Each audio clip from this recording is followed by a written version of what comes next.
एक आदमी दिखाया जाता है जो किसी लड़की के साथ एक रेस्टोरेंट में डेट पर आया था और उस आदमी की अभी कुछ दिन पहले ही डाइवोर्स हुई थी। उस आदमी की एक बेटी सैंडी भी होती है जो ऑलमोस्ट उसी लड़की की एज की है जो उसके सामने बैठी थी। वो पूरा टाइम अपने अमीर होने की ही बातें कर रहा होता है जिससे वो लड़की भी तंग आ जाती है। वो वॉशरूम का बहाना बनाकर उससे पीछे छुड़ाकर वहां से चली जाती है। उसके जाते ही वो अपना फोन चेक करता है जिस पर सैंडी की 12 मिस कॉल आई होती है, लेकिन वो उसे इग्नोर कर देता है और तब सैंडी खुद ही वहां पर पहुंच जाती है। वो सैंडी को कहता है कि वो एक बिजनेस मीटिंग में आया है, लेकिन असल में सैंडी उसे चेक करने नहीं आई होती। वो बहुत ही ज्यादा घबराई होती है, वो बहुत परेशान लगती है और उसे होना भी चाहिए था क्योंकि डाइवोर्स की वजह से वो अपने फादर से बहुत नाराज थी, जिस पर वो क्यूपिड को ऑर्डर दे देती है। लेकिन अब वो अपने डिसीजन पर बहुत पछता रही होती है क्योंकि क्यूपिड ने उसकी मदर के साथ साथ उसके सारे फ्रेंड्स को भी मार दिया। उसके फादर ये सुनकर गुस्से से उसे बाहर ले जाते हैं। बाहर उसे वही लड़की मिलती है जो उसके साथ डेट पर आई। वो वहां से जा रही होती है, लेकिन इससे पहले वो जाती आसमान से एक एरो आता है और सीधा उसकी आंख में आकर लग जाता है और वो वहीं मर जाती है। वो देखते हैं तो आसमान में क्यूपिड उड़ रहा होता है। उससे जान बचाकर वो जंगल की तरफ भागते हैं। जंगल में पहुंचकर वो सोचते हैं कि शायद वो क्यूपिड से बच गए हैं, लेकिन इतनी ही देर में क्यूपिड वहां पर पहुंच जाता है। वो पहले तो सैंडी के फादर के पांव में एरो मारता है जिससे वो फौरन जमीन पर गिर जाता है। इसके बाद वो उसी एरो के ऊपर सैंडी का सर भी जोर से पटक देता है जिससे वो दोनों मौके पर मर जाते हैं। उन्हें मारने के बाद वो सैंडी के फादर का दिल निकाल लेता है और यहाँ पर हमें दिखाया जाता है कि क्यूपिड कैसा दिखता था और वो डीमन क्यूपिड क्या क्या कर सकता है। इसके बाद कहानी एक साल बाद दिखाई जाती है जो वैलेंटाइन डे से 2 दिन पहले का दिन होता है। वहां पर एक लड़की फे दिखाई जाती है जो ब्लैक मैजिक की प्रैक्टिस कर रही होती है। वो अपने स्कूल टीचर डंकन को लाइक करती थी और उसे हासिल करने के लिए वो कई तरह के मैजिकल वर्ड्स बोलती थी और कई तरह के रिचुअल भी करती थी ताकि वो भी उससे प्यार करने लग जाए। लेकिन डंकन अपनी फेलो टीचर हेलन को लाइक करता था। वो दोनों स्कूल में साथ बैठी थी। तभी एक टीचर वहां पर आती है और डंकन को बताती है कि आपकी एक स्टूडेंट के बालों में च्युइंगम फंस गई है। जिसके बालों में च्युइंगम फंसी थी वो लड़की फे थी जो अपने फ्रेंड मैट के साथ मिलकर च्युइंगम को निकालने की कोशिश कर रही थी। उसके बालों में भी च्युइंगम उसकी क्लास फेलो इलीस ने लगाई होती है, जिसके पीछे एक रीजन भी होता है। फे के फादर की 1 साल पहले डेथ हो जाती है और अब उसकी मदर का अफेयर इलीस के डैड के साथ होता है। इलीस अपने पेरेंट्स की डिवोर्स की वजह फे की मदर को समझती है और यही वजह है कि वो फे से बदला लेती है। डंकन फे से पूछता है, तब उसे पता चलता है कि ये हरकत इलीस ने की है। वो इलीस से मिलता है और उसे समझाने की कोशिश करता है, लेकिन वो इतनी आसानी से समझने वाली लड़की नहीं थी। फिर डंकन अपनी क्लास में पढ़ा रहा होता है और वो इलीस से एक सवाल पूछता है जिसका उसे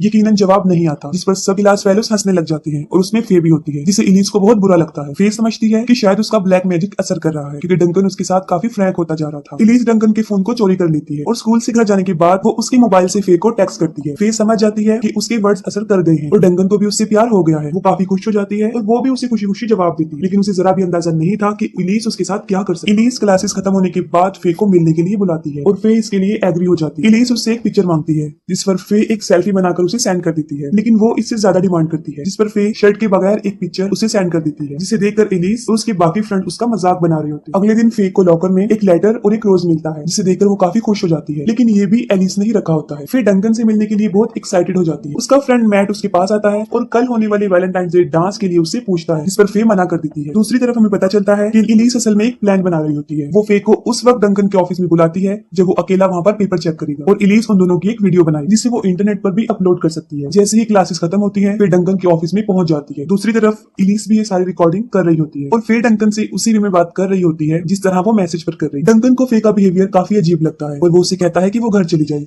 जिस पर वो सडन उसे किस कर देती है। डंकन को कुछ समझ नहीं आती और वो फे को दूर हटा देता है। इलीस ये सब कैप्चर करके वहां से भाग जाती है। फे भी काफी डिसहार्ट होती है और वहां से चली जाती है। वो घर जाके अपनी ब्लैक मैजिक बुक को चेक करती है कि कहीं उसने कुछ मिस तो नहीं कर दिया। वो देखती है कि उसने सारे लव स्पेल को पूरा कर दिया है और अब सिर्फ एक ही स्पेल बचा था और वो ये था लव को डिस्ट्रॉय करने वालों को बुलाने वाला। फे काफी परेशान होती है, लेकिन वो फिर भी उस स्पेल का इस्तेमाल नहीं करती। अगले दिन वैलेंटाइन डे होता है और फे को भी एक कार्ड मिलता है, लेकिन उसे पता नहीं होता कि ये किसने सेंड किया है, तो वो उसे फाड़ देती है। उस वक्त डंकन भी क्लास में होता है और अचानक से वही वीडियो प्ले हो जाती है और उसमें किस वाला सीन रिपीट हो रहा था। ये देखकर फे वहां से भाग जाती है और डंकन भी काफी परेशान हो जाता है क्योंकि इसकी वजह से वो सस्पेंड भी हो सकता था। फे क्लास से बाहर आती है तब वो देखती है कि बाहर उसकी वही फोटोज लगी हुई हैं जो उसने डंकन के मोबाइल पर सेंड की थी। इलीस अपने फ्रेंड्स के साथ बाहर आती है और उसकी जख्मों पर नमक छिड़कती है, लेकिन इस बार फे बर्दाश्त करने वाली नहीं थी। वो काफी गुस्से में होती है और इलीस को स्लैप कर देती है और यहाँ पर उन दोनों की हाथापाई हो जाती है। दोनों टीचर वहां पर पहुंचकर उन्हें छुड़ाते हैं और डंकन उनका वैलेंटाइंस डे डांस कैंसिल कर देता है। फे एक क्लास में जाती है और वो लव डिस्ट्रॉय गॉड को वहां पर बुला लेती है। गॉड ऑफ डेथ उससे पूछता है कि उसे यहाँ पर क्यों बुलाया गया है। फे उसे कहती है कि वो पूरे स्कूल से प्यार को खत्म करती। वो उसकी विश को सुन लेता है और कहता है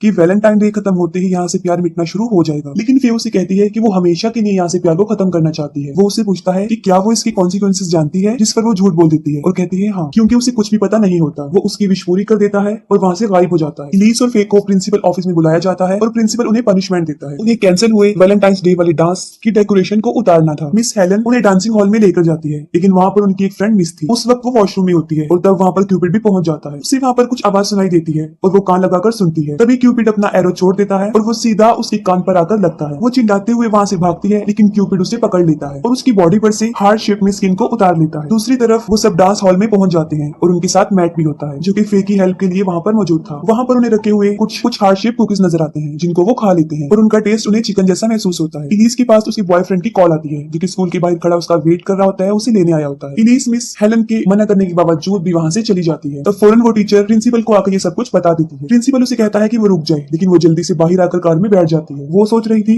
कि अब वो फ्री हो चुकी है, लेकिन ऐसा नहीं था। उनकी कार स्टार्ट ही नहीं हो रही थी। प्रिंसिपल वहाँ पर आ जाता है और कार के सामने खड़ा हो जाता है और उसे बाहर निकलने को कहता है। ये सब कुछ वहाँ खड़ी मिस हेलन भी देख रही होती है और अचानक से उन्हें आसमान में कुछ नजर आता है और वो क्यूपिड था, जो उन्हें कुछ सोचने समझने का मौका भी नहीं देता और सीधा एरो प्रिंसिपल की आंख में मार देता है। ये देखकर इलीस और उसका बॉयफ्रेंड वहाँ से भागते हैं, लेकिन क्यूपिड उसकी बॉयफ्रेंड पर 2 एरो चला देता है। हेलन डंकन के पास जाती है और उसे बताती है कि उसका मोबाइल काम नहीं कर रहा है और सेम डंकन के साथ भी हो रहा होता है। उसका फोन भी काम नहीं कर रहा होता और उन्हें समझ नहीं आ रही होती कि उन्होंने आसमान में क्या देखा था और यही वजह थी कि वो किसी को बता भी नहीं सकते थे। लेकिन ब्रिट की हालत देखकर वो समझ जाते हैं कि वो किसी बड़े खतरे में। और यहाँ पर फे को भी समझ आ जाती है कि उसने बहुत बड़ी गलती कर दी है। उसने प्यार खत्म करने की विश तो कर दी थी, लेकिन उसे इस बात का अंदाजा नहीं था क्योंकि क्यूपिड सब लोगों को ही मार देगा। डंकन ब्रिट को चेक करता है और वो देखता है कि उस तीर वाली जगह से कोई जहर निकल रहा है और वो जहर उसकी पूरी बॉडी में फैलकर उसके दिल तक भी पहुंच चुका था। डंकन सब टीचर्स और स्टूडेंट्स को वहां से भेज देता है कि कहीं वो नर्वस ना हो जाए। डंकन उसे बचाने की पूरी कोशिश करता है, लेकिन नाकाम हो जाता है और ब्रिट वहीं पर मर जाता है। दूसरी तरफ वो सब डांस हॉल में पहुंच जाते हैं और वो देखते हैं स्क्रीन पर एक अजीब चीज कि वहां पर किसी का दिल तेजी से धड़क रहा है।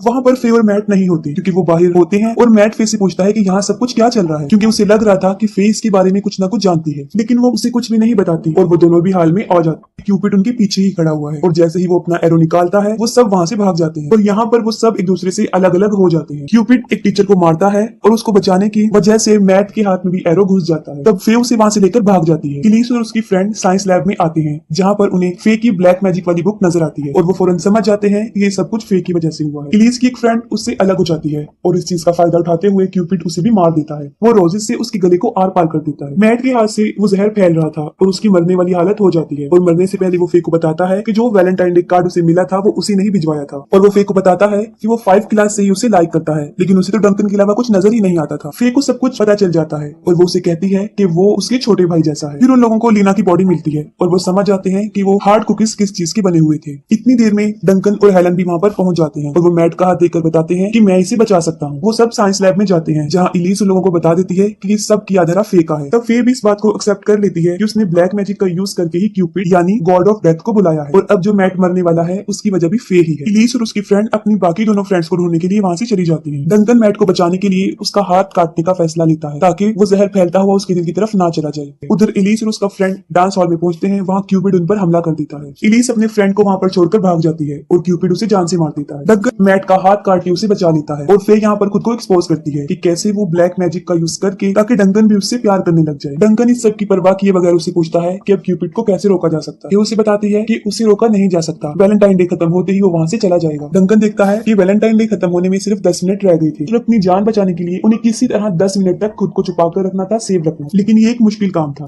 डंकन और फे मैट के लिए कुछ लेने के लिए बाहर जाते हैं, तब उन्हें इलीस भी वहाँ पर मिल जाती है। इतनी देर में क्यूपिड हेलन के पास पहुंच जाता है और जब वो हेलन की चीख सुनते हैं वो जल्दी से वापस आ जाते हैं। वो लोग हेलन को ढूंढते हुए डांस हॉल में आ जाते हैं, जहाँ क्यूपिड उसे मारने के लिए बिल्कुल रेडी था। फे के पास कोई और रास्ता नहीं होता और वो फिर से गॉड ऑफ डेथ को बुला लेती है। फे सबको बताती है कि वो उसकी आंखों में ना देखे, क्योंकि अगर किसी ने उसे नजरें मिला ली तो वो उसकी सोल को अपने साथ ले जाएगा। फे उसे कमांड देती है कि वो सब कुछ यही खत्म कर दे, जिस पर वो एक सेक्रीफाइस मांगता है। तब डंकन कहता है कि हमारे पास 2 मिनट रह गए हैं और हम आसानी से अपनी जान बचा सकते हैं, जिस पर गॉड ऑफ डेथ उसे कहता है कि यहाँ हाल में सब लोगों को मारने के लिए 2 मिनट बहुत ज्यादा। फे खुद को सेक्रीफाइस करने के लिए तैयार हो जाती है और इतनी देर में एलिस अपनी गर्दन घुमा के क्यूपिड की आंखों में देख लेती है, जिस पर क्यूपिड उसे मार देता है और उसे वहां से ले जाता है। और यहीं पर क्यूपिड का सेक्रीफाइस भी पूरा हो जाता है और 12 भी बज जाते हैं, यानी वैलेंटाइन डे खत्म हो जाता है और क्यूपिड भी वहां से चला जाता है। अचानक से एलिस उठ जाती है और फे डर की वजह से उसके मुंह पर बुक मार देती है, जो उस एरो पर लगती है और वो मर जाती है। इसके बाद हेलन मैट को हॉस्पिटल लेकर जाती है। फे डंकन से माफी मांग लेती है और तब डंकन उसे किस करता है